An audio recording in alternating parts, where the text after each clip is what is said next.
Hey folks, Dr. Mike here for the Making Progress channel. Today is video number 94, what the left gets right, or correct, rather. So extremist politics generally will make a lot of false claims, dependably. On average, the more extreme you are, the more wrong shit you're going to say.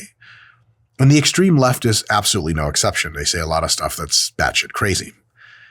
But while most folks, including myself, are happy to point out the flaws in any particular ideology or philosophy, it's also important to recognize what every philosophy and ideology gets right. Because building alliance and consensus is a super important thing, being that we're all in one country and one free world and all. So I'm going to share with you 5 ideas that I think the political left holds near and dear, that I think are correct. That is, they align with the world model that points us to the direction of more freedom, more prosperity, and more stewardship, that is cleaner everything, than the alternative. Remember those 3 things, freedom, wealth, and having clean streets and clean lakes and rivers and all that stuff is kind of like what everyone wants. So these, I think, are objectively good ideas from the political left. The first, and these are in no particular order, I'm just going to share 5. The first is the support for LGBTQ rights. And the way I've caricatured this is the perspective that they're humans just like us. I think everyone who's human should think of pretty much everyone else that's human and humanize them in a deep way. I think that this support for LGBT rights, for that humanization, has a lot of positive effects. Some of these include the enhancement of economic productivity and innovation.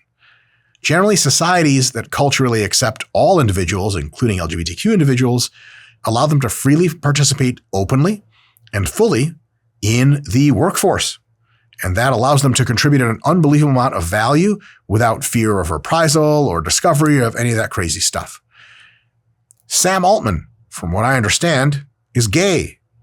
And if you're really homophobic, dope.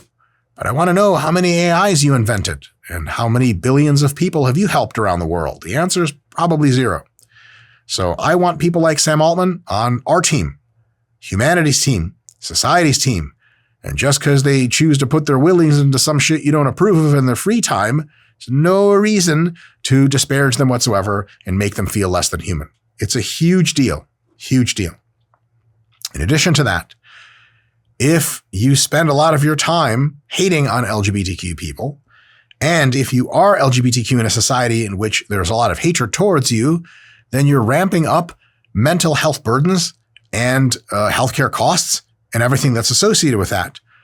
Folks that are being discriminated against have much higher anxiety, depression, and suicide rates, and those are all really bad things because usually these are very talented people that contribute to our team.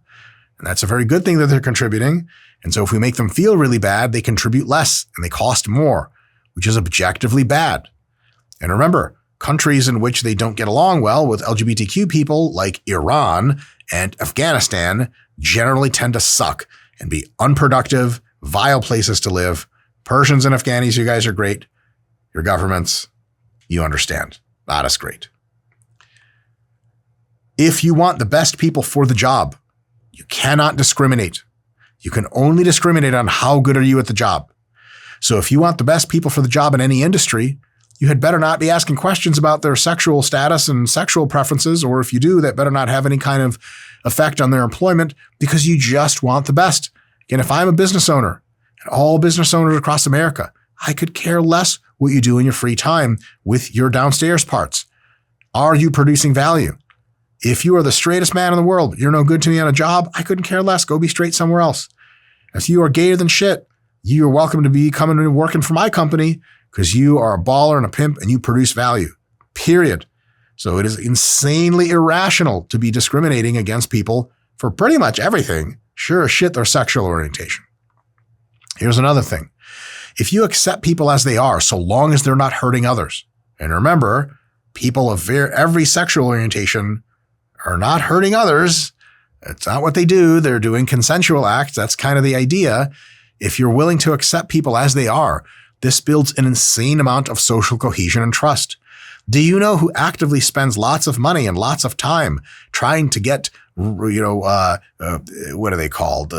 Cis normative Americans, right? Cis hetero, cis whatever, regular ass people, cisgendered Americans to really hate trans Americans and for the gays to hate everyone else. Do you know who literally supports that actively? Russia, because it is the aim of the Russian intelligence apparatus to destabilize the United States. Did you know that it is the aim of the U.S. intelligence apparatus to stabilize Russia? An unstable country is no good for the intelligence apparatus of the United States as they're fighting for global stability. Unless there's an evil country that's actively attacking someone, then maybe you want to destabilize it. But even then, that's not such a good idea because you typically want to defeat it while it's still stable. So the Russian intelligence service, and this is countless examples of this has been very well written, is trying to turn black people against white people, trying to turn gay people against straight people, and the trans people getting in there all the time to destabilize your and my America. If we all got along great and loved each other, even though some of us did some stuff in the bedroom that others might not find ideal for their own circumstances, we could unite as a people better, have better social cohesion, better trust. That is good for prosperous, stable, peaceful communities all the way down the line in about 50 different ways. Of course, on the competitiveness front, there's a global competitive situation. If you had an opportunity as a super talented AI developer and you happen to be gay, would you accept a job in Tehran, Iran? No, because you're not trying to get thrown off a rooftop anytime soon. A lot of the world's most talented people are gay. How do I know? I used to be a personal trainer in New York City. Oh my God, there's so many gay people. And oh my God, there are like tons of crazy positions of power, prestige, and value production. You don't want those people to go to some other country. You want them to come to your country to work for you so your country can be awesome. Again, if you discriminate on any arbitrary variable, you're just sloughing off people off your team. Imagine if you were discriminating against white people running an NBA team. You think, oh, that's pretty smart. Blacks are better at basketball. Yeah, they are on average. But then you have that one, all of Serbia. You want every Serbian conceivably possible on your team, but they're white. So as a rule, if you just never hired white people on the NBA, you would also be making a mistake.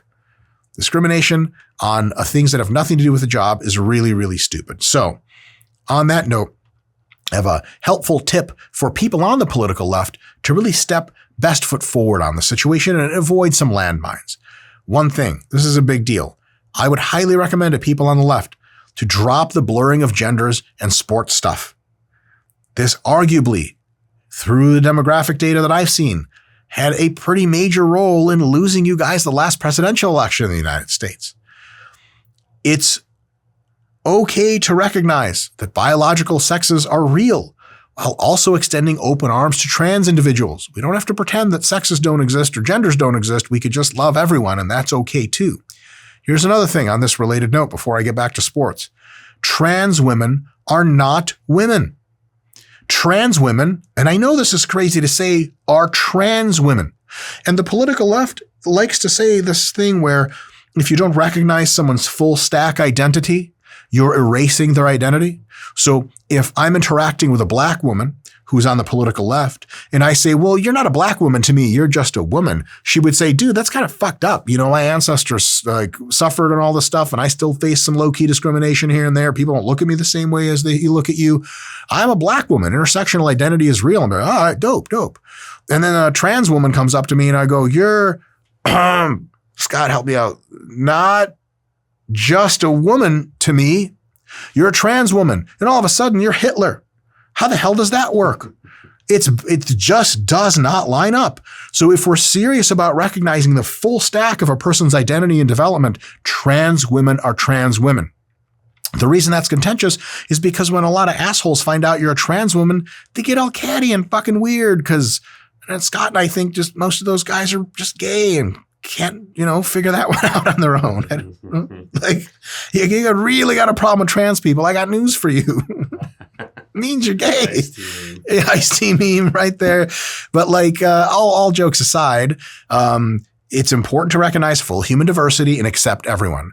So if trans women, where trans women originally came from as an identity class was like from the 50s, where if you were a convincing trans woman, you didn't tell anyone you were trans because they would like kill you or fire you from work or embarrass you in front of your family. It was a fucked up time for that group of people and for a lot of other people. And so that was really nasty. So trans women really lead into being just women. They would, like not lie, but lie by omission to everyone and for good reason as well as they should have. And then nowadays, what I want to happen, and to a large extent this is true, but not enough, the attitude should change to be like, if you are a trans woman, I respect the shit out of you like I respect everyone else, which is to say not at all because I hate everyone, but I hate them the same. All jokes aside, it's a big deal to accept everyone so everyone can be their true selves. So we don't have to pretend that trans women are biological women anymore because they're not. But they're trans women, and every single bit is valuable and deserving of our care and attention and acceptance into society. This is like nonsense shit that they teach you in kindergarten. It's just obviously true. It's not that complicated. And here's the thing. We can resolve the sports issue with one fell swoop. You guys ready for this? Sports should have zero government involvement in a free country. What are we, China? We need a U.S. effort to win the Olympics. Why? The Olympics cost a shitload of money. I don't know exactly what we're getting out of it. And if you're a corporate sponsor that gets a lot out of it, that's great. You should be sponsoring the Olympics. Sports have no reason to be supported by the government whatsoever. And it means it should be all private federations, which means, guess what? You own the federation. You decide the policy. So if you're in a federation where you're like, trans people can compete in this class, or they compete in their own class, or they can compete in this other class, or they can't compete at all, dope. It's your federation. You can do whatever you want. Then we're going to find out what a lot of people want to see. Personally, Scott, how much money would you pay to see a trans woman beat the living shit out of a cis woman in MMA? I'd pay a shitload of money for that. Oh, wow. Bitch, sign the waiver. You feel me? Scott's like, no, yeah. Yeah, hell yeah. No, Scott, what do you think? Too brutal? No, man. What's that? No, man. No, you're in, right? Yeah. Here's the thing. You want to sign the waiver? Here's the other thing. Beautiful part about my future proposed world. Trans women are recognized as trans women. Nobody has to pretend that's a biological woman in that MMA ring with a biological woman. Biological woman signed the contract knowing that was a trans woman. She signed it. No coercion. Line them up. And if you think that's fucked up, you can turn off the fights. I think all fighting is fucked up. There's people hitting each other in the face and doing brain damage. It's basically the same thing. And so I think this resolves like pretty much every issue. Free markets, surprise, surprise, resolve a ton of stuff. Freedom is great. Accepting people is awesome. Hope the left wing gets down even more with that. And the right wing also realizes that a lot of the stuff adds up to right wing policy. Number 2, drug decriminalization is a huge, huge win for the left. My God, does drug decriminalization have a ton of benefits? I'm going to list just a few of them, but there's tons more. It significantly reduces fiscal waste and improves public financing. If you decriminalize drugs, you do not have to pay as much for the police, lawyers, courts, and jails, and all of that stuff to worry about where the drugs are. I'll tell you this, if you want to spend 100% of the GDP of the United States on policing and enforcement and jails, you could just make everything illegal, which means everyone turns on everyone. Everyone's technically employed by the state as a police officer. Everyone turns themselves at each other in, and everyone goes to jail. 100% of the GDP is on law enforcement whatsoever. And so if you're thinking about it, how can we save money on this stuff? You think, okay, well, if we stop enforcing certain crimes, it'll save us money on enforcement. The only question is, if we stop enforcing those crimes, there's some kind of spillover effect that causes bad social outcomes. There are 2 kinds of crimes. One is a non-consensual crime. You want to sexually assault me? I don't want to be sexually assaulted. I do not consent. You do it anyway. That's a real crime, by the way. There's another category of crime called a consensual crime. I'm having trouble studying at school. You have a bottle full of Adderalls. You sell me a pill and I buy it. Exactly who was hurt in that transaction? The answer is no one, by the way. And when the person who's committing the crime gets the full, voluntary, totally rational acceptance for that crime to be committed against them by another adult, by the way, how the hell is that a crime at all? And it turns out probably almost every single drug interaction is entirely consensual. and thus it doesn't even morally fall into the category of what is a crime. It's super straight up. If you believe that adults have full reign and control over their own bodies, then you cannot possibly at the same time believe that drug law makes any goddamn sense. So, because we know just on moral principles that, well, at least a lot of people are going to benefit from drug decriminalization, maybe if we stop criminalizing drugs, we can focus more of money and time on what are called real crimes. If some kid wants to smoke a bunch of weed or do a bunch of pills or do a bunch of acid in his house, I don't give a fuck. But if a cop is looking for that kid instead of looking for serial killers out on the street, I have a problem with that because I don't want to be killed by the fifth person to die by some guy's hand that day. So we can spend more time focusing on actual crime if we didn't pursue drug crime that was just nonsense from start to finish. In addition to that, it improves workforce participation and productivity. If you have people who recreationally use marijuana and you're allowing them to go to work instead of sitting in jail for marijuana use, which there are still people in jail for that, it's a very small number. It used to be way more people. Then what the fuck are we doing? How are they a productive member of society if we send them to jail? It teaches them a lesson. What the hell is that lesson exactly? I'm not so sure. There's no such thing as actual justice. Maybe that's the lesson. I don't know. It kind of gets confusing. So you get a ton of improved workforce productivity if you're not putting people in jail for drugs. By the way, if you get clever, before you get to the comments, if you don't support an abolition on alcohol, you're being hypocritical. Alcohol, as I'll get to later, is one of the worst drugs there is, and it's legal. And we tried not having it legal, and it gave birth to organized crime in the United States, and everything bad that could have happened did. So it turns out that if you make most drugs legal, the problems with them that come from them being illegal fall off completely. There are still problems with those drugs, but remember, making something illegal doesn't completely eliminate its use most of the time. There's more to say about that I want in this video, but I digress a little bit more. You get an enhancement in family stability and poverty cycles. If someone's going to jail for recreational drug dealing or drug use, it can disrupt their family. It might have been the father, might have been the mother. That's really bad. If you don't send people to jail for drugs, they stick around and support their kids and do all that good stuff. Here's probably the biggest benefit, other than the moral benefit of letting people do whatever they want to themselves, of drug decriminalization and legalization, is that it massively reduces violent crime and black market activity. This is empirically stark reality. There's not a whole lot of debating this. Legalization or decriminalization undercuts organized crime. You guys, Scott, when's the last time you went to the inner city to get a beer from a guy on the corner? Never. Weird, but alcohol's a drug that's more fucked up for individuals and society than damn near crack or heroin. So what would gangs do for money if drugs were illegal? They wouldn't have as much money. It wouldn't be as productive to be in a gang. Gang violence would shrink to a tiny fraction of what it currently is.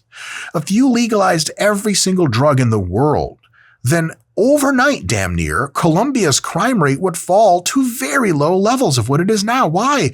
Because the cartels would just be legitimate businesses. Do you guys see the CEOs of Walmart and Amazon fighting it out in the street, gang warfare style? No, that's because the shit they sell is legal, and that is the only reason that they're not doing that.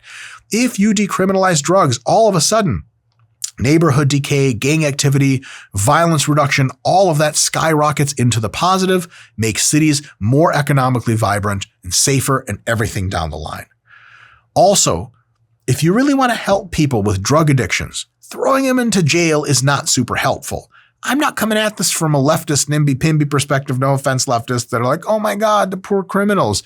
There's a ton to say about that too. I'm coming at it from a sheerly objective, lizard-eyed analysis of if you want people to have more success, trying some rehabilitation efforts, trying some kinds of modulation efforts of their drug use, trying to make them use the drug smarter is a better idea than punishing them. It feels nice to punish them in the way goddamn drug addicts had it coming. But other than making you feel good, it doesn't really do a lot of good to that person. It doesn't do a lot of good to anyone else in addition to that. And if you make drugs legal, it all of a sudden increases the purity of the drugs a ton, allows you to get drugs metered by dose so you don't have to overdose because you know how much dose you're getting.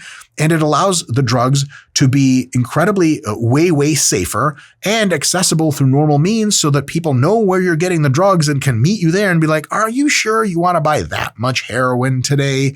Let me talk to you about not buying heroin. If you really care about people using heroin, it'd be much better if they got it from like, a pharmacy or something like that. They get it from the street.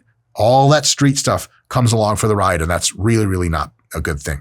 I'll say right up front, easy candidates for ASAP legalization nationwide across the free world. Weed. Scott, you've been to a state lately where weed is illegal and you're like, why? Oh, I mean, we travel all the time, it's not legal everywhere. It's silly. It's silly.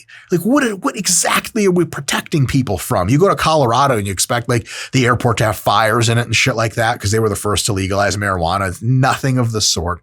Another one, psychedelics. You guys, what exactly is the social downside of legalizing mushrooms? Are you kidding me? People become violent on mushrooms? Are you out of your mind? They're the most scared people in the world. They don't leave the house. Acid? Are you serious right now? Psychedelics? I have no idea why they're illegal. Performance enhancing drugs? Legalize immediately. The American Medical Association and the Drug Enforcement Agency both recommended to then Congressman Joe Biden, sadly, who was leading the anti-drug charge, that steroids not be made illegal. He did not take their advice. Steroids were made illegal in the Anabolic Steroid Control Act. It was a giant fucking disaster. Everyone who's been to jail for steroids is a gigantic waste of a jail cell. These are people who are just trying to get you jacked and trying to get jacked themselves. It's wild. The whole thing is crazy. Performance enhancing drugs are only a problem for sporting federations and nobody else. Now, what about drugs like heroin, coke, crack, meth? Well, I'll tell you this. Alcohol ranks on objective measures of harmfulness to the individual and harmfulness to society right at parity, if not more than most of these drugs. That's right. Alcohol is as deleterious to the individual long-term, as deleterious to the individual short-term, and as disruptive to society as a concomitant amount of heroin, coke, crack, or meth. Scott, how many fights have people tried to start with you when they were on heroin? Zero. How many when they were on coke? I'm sure some, but mostly coke heads are just excited. Crack, yeah, definitely some. Meth, shit, yeah. Alcohol, Scott. Loads. Come on. There is no drug that makes you more violent than alcohol. Dependably. Scott, does that drug exist? It's not crack and meth and coke, for sure. It's not. You can do crack, coke, and meth and go to job and do your work and be really focused and be kind to people while you're just really intense and you're dying on the inside. Alcohol, you ain't going to work. Scott, can you imagine laying back 8 beers and going to your job at McDonald's? Oh my God. Just go to like a packed Philly bar on St. Patty's Day. Like, ain't no crackheads fighting like that bar is fighting. No, you know what I'm saying? No, you don't get 50 on 50 fights of crackheads, goddammit. And at the same time, again, we tried to criminalize alcohol in the 1920s in the United States. It's called prohibition. You can look it up. You can talk to ChatGPT about it. It was a fucking unmitigated disaster in every way that we can measure. In every way that we can measure. People want to use alcohol. Best thing you can do is make it legal and recommend to them that they use less. We know that works, by the way, because alcohol use rates in youth have been plummeting for 2 generations now. Scott, did you know that kids don't really drink much anymore like we used to back in the day? It's like a thing. I've heard that, but I wonder if that's true. Yeah, it's true. I looked it up. It's really true. Same thing for smoking. All the way down the line, man. It's just like, it's I guess, I don't know, like, enough alcohol media came out to where it wasn't mysterious anymore. This is not that good of a time. So alcohol is legal and it was better off legal than illegal. So how come we don't apply that heuristic or at least consider it to heroin, coke, crack, meth, and alcohol? All right. Tips for people on the political left trying to lean into this to make it the best they can. Conservatives will try to blame drug decriminalization for the street scene and homelessness madness that's occurring in major cities all the time in the United States. They'll try to do that. But we all know something. We know that it's not the drug legalization that's causing that, or decriminalization, or failure to enforce.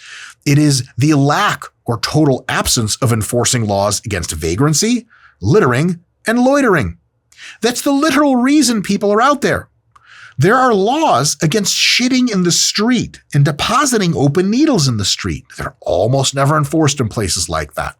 It is not the fact that drug decriminalization exists. It is the fact that you're not enforcing laws against all the bad stuff.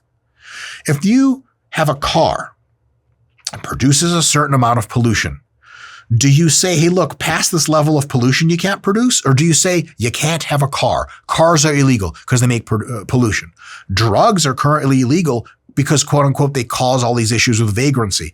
You know what causes the issue of vagrancy? Vagrancy does. And if you say, hey, listen, if you guys are going to be out here yelling and hollering and making trash everywhere, you can't be out here tomorrow. And I come back, I'm going to throw motherfuckers in jail. All of a sudden you solve the vagrancy problem. Guess what those people do? They're going to go do drugs inside some drug safe house where they do all the bad shit you could never have prevented them from doing anyway, away from everyone else. And if you really care about how their outcomes are, you hire a bunch of social workers to go out, find people in their homes and help them where they are. Spilling people over into the street helps no one, specifically the people in the street.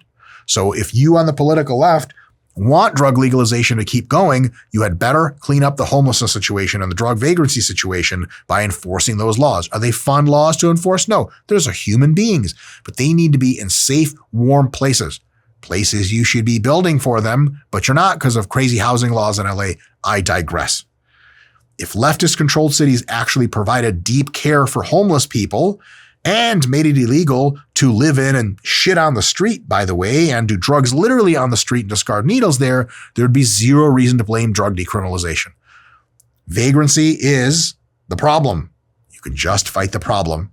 Drug decriminalization helps almost everyone. It is a huge help on net balance. Another one, number 3, the left is super correct when they're pro-enforcing environmental pollution standards. This is a huge deal. Enforcing environmental pollution standards internalizes externalities. Rational environmental regulation makes sure that businesses account for the full cost of their pollution. Because remember, we're going to pay that cost sooner or later. Might as well be the businesses that actually pollute it. This corrects market failures. If I want to make a trinket, but it requires me to dump a bunch of toxic sludge into everyone's favorite river, I have to price that in. So actually you can dump toxic sludge into the river, but it's going to cost you $1 million a pound because that's how we value our clean river. Like, fuck, that makes that trinket pointless to produce. Or wait, we can actually filter the sludge before it comes out and then it's just pure water. We collect the sludge in drums and we ship it off to somewhere that'll dump it for us. That's not a problem for the environment. It's only going to cost $5 extra per trinket. Guess what? Trinkets now cost $5 more. They should cost $5 more because they're actually worth they're actually conserving $5 more in value. Because what you get for that $5 extra isn't just a trinket, same trinket, and clean river. It's amazing. It's an auto-correcting problem. It is the best possible way to do regulation that we have ever devised. Make people pay the cost of the sum totality of their effects, including pollution.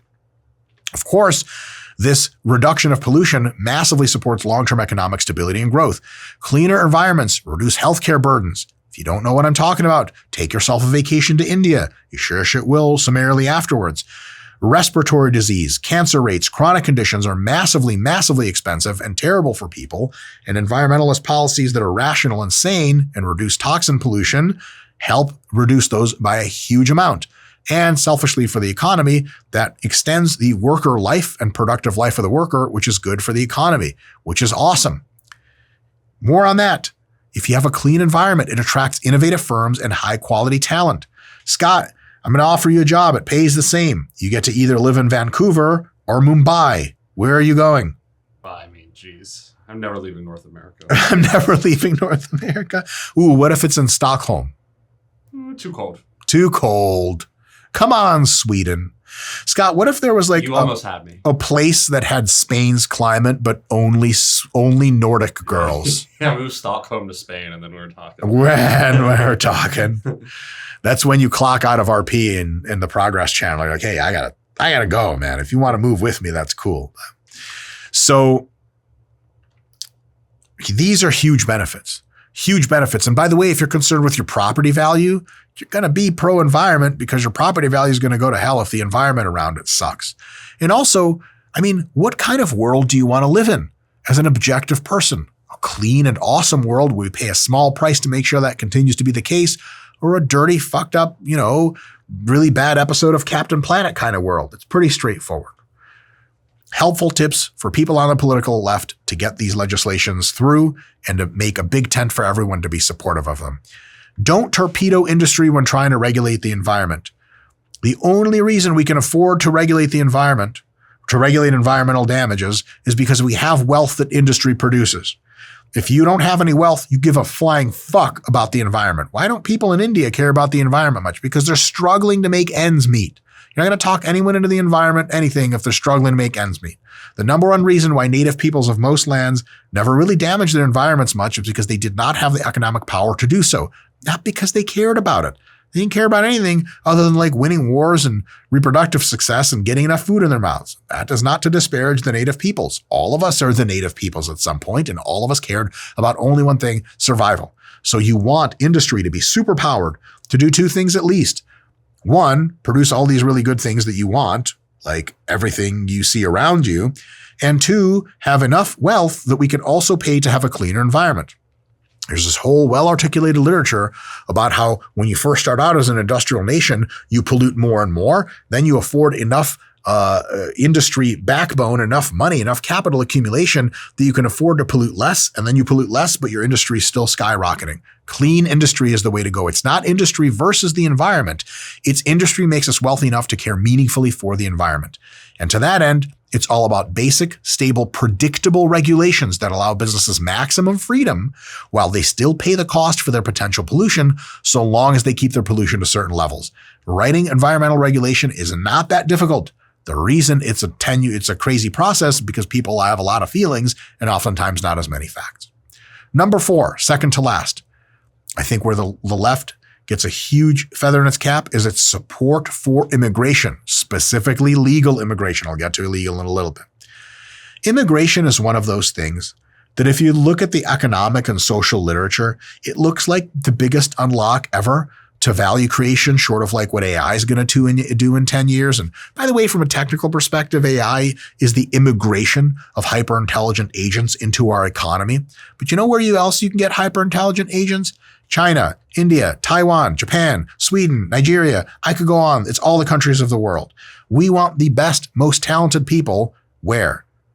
In our economies of the free world as much as possible. How do you get them there? We just say, hey, do you have like a college degree and something that's remotely useful and you're not a criminal? Yeah. Well, then you're probably going to be ROI positive for our society. Sweet. And then you show up. It's amazing.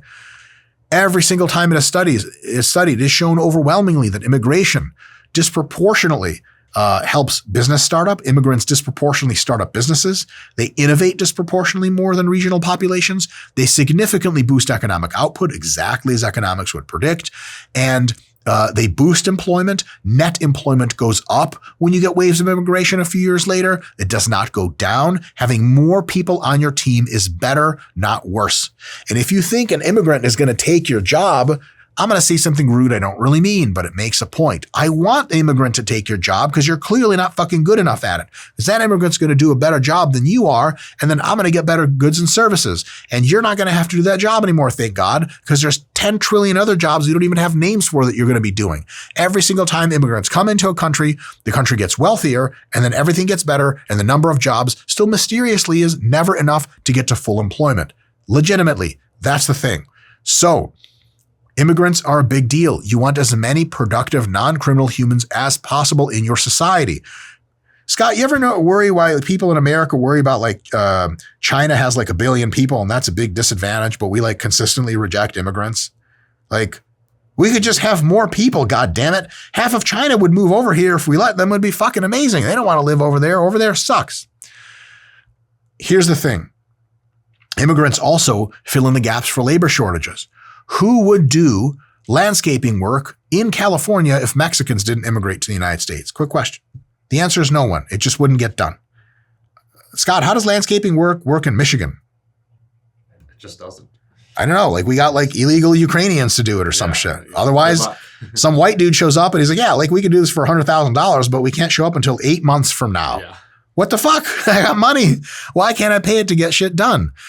Obviously, global market competition is a big deal. You want as many talented immigrants as possible. The brain drain is a really good thing. You want smart, productive people to come from every country to come to your country. You want them in the United States so they can make the United States better at everything. Where they're the most immigrants, like super big cities in which they work for awesome firms and they're super rich. That's like mostly how that happens. It's a really, really awesome thing. If there's another country that's offering immigrants a better shot, then your country's not going to be as good by comparison. Here's another really crazy thing. Legal immigrants typically generate higher net fiscal contributions, taxes minus government benefits on aggregate, than native-born people. So you want more immigrants here to pay more of your taxes. Isn't that awesome? They're going to come help us out. It's amazing. Of course, immigration promotes cultural openness and global engagement. That's all really great. You meet enough different people from everywhere. It just makes you a better person on average. Also, you meet some people from shithole places that suck, and you can really learn that some people suck. It's just better overall to get exposed to more people. Immigration helps low-key there as well. Here's the thing for folks on the political left for immigration. I'm going to say this real simple. Stop supporting illegal immigration. If you do that, you're undermining trust in and the capacity of the state. Remember, the state plays for our team. It is all of us in aggregate as government. We want to have good faith in government. We want to have high confidence in government. The places in the world that have the most faith and the highest confidence, truly, in their government are places like the Nordic countries, Japan, Korea, Taiwan, Singapore. These are the best places in the world. Places with low trust in government include most of Africa and most of the Middle East, and totalitarian places like China and Korea and Russia, North Korea rather, that you can't even tell who likes the government or not because people are too afraid to say the shit that's on their mind. What you want is people to trust the state, to be all on the same team in a big way. And if you support illegal immigration, you're saying, fuck the law, which is dope on some grounds, but is not very long-sighted. If you want people to follow any laws, you have to support kind of all of the laws, at least on principle. Leftists, you're not going to win the battle on illegal immigration. Evidence, America today.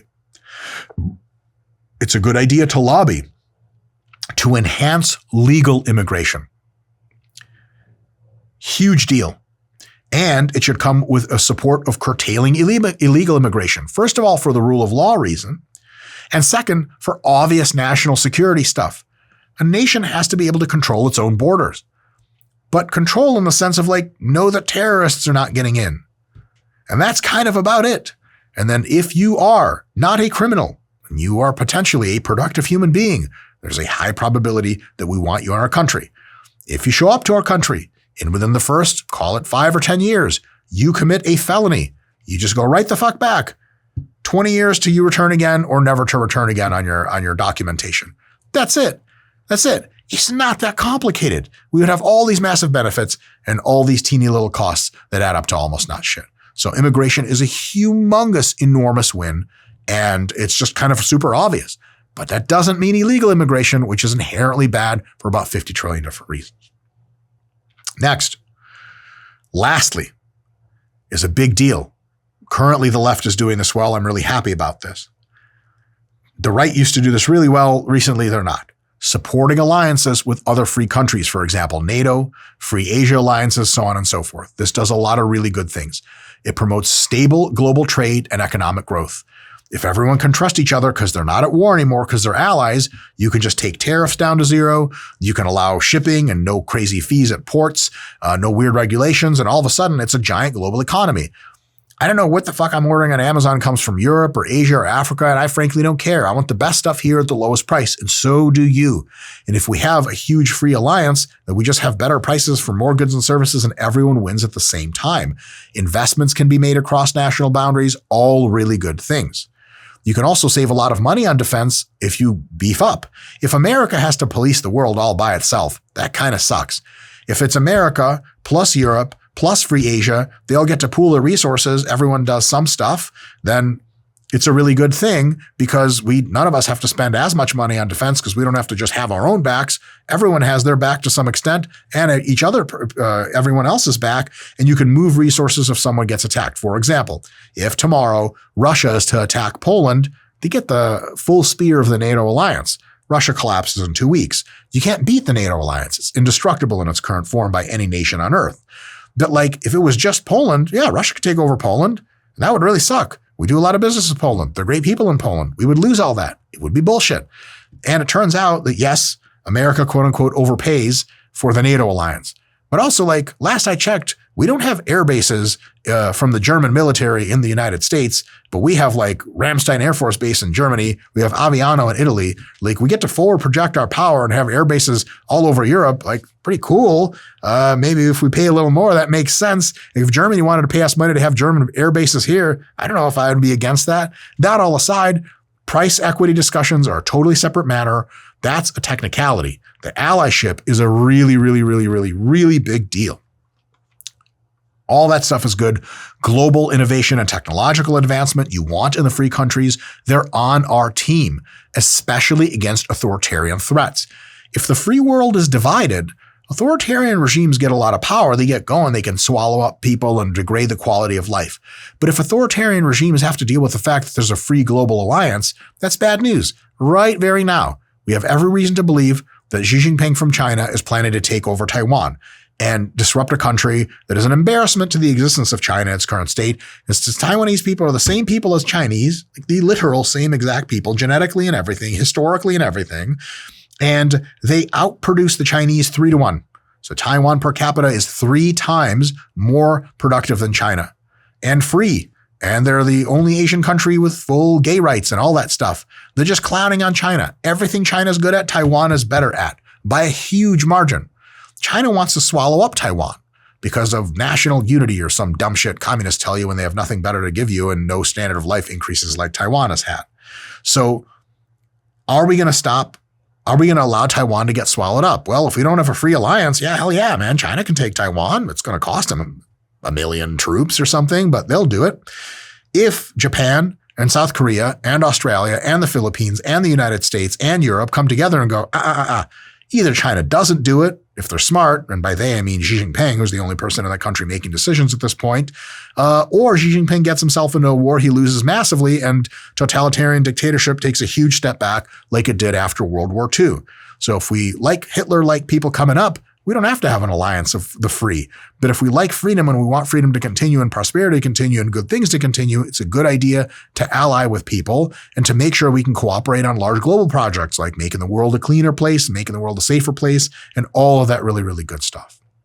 To that end, for folks on the political left who support a global rules-based international order, which is a real thing, couple of tips. 1, lay off of the military-industrial complex crap. Why do I call it crap? First off, go search in YouTube, Ryan Macbeth, military-industrial complex. It's a 20-minute video where Ryan, bringing all of the receipts, huge volumes of direct evidence, demonstrates that the military-industrial complex is not actually real. Like, it legit does not exist. There is no cabal of corporations pulling at the strings to get you to spend massive money on defense we don't need. It's a tired, sclerotic, teeny industry that's insanely underpowered, and regular old companies like a bunch of food corporations are like the entire size of the military-industrial complex. It's just not a thing. If it was a thing, it peaked in like 1989 or 1990 and has been a precipitous decline since. It's not some crazy conspiratorial thing. Second of all, and yes, this is a real thing. Weapons made by our armaments corporations like Lockheed and General Dynamics protect the free world from oppression, like in the literal sense. So if you happen to be a person that's LGBTQ allied or LGBTQ yourself, there is only one thing stopping insane, psychotic radicals from the Middle East from coming over and killing you and slaughtering you like a pig. And that is military armaments corporation and the brave men and women of our armed forces that use them to go, motherfucker, you ain't coming nowhere. We're going to come to your shit and make sure you don't act out. That's actual justice. And yes, I do really mean this next part.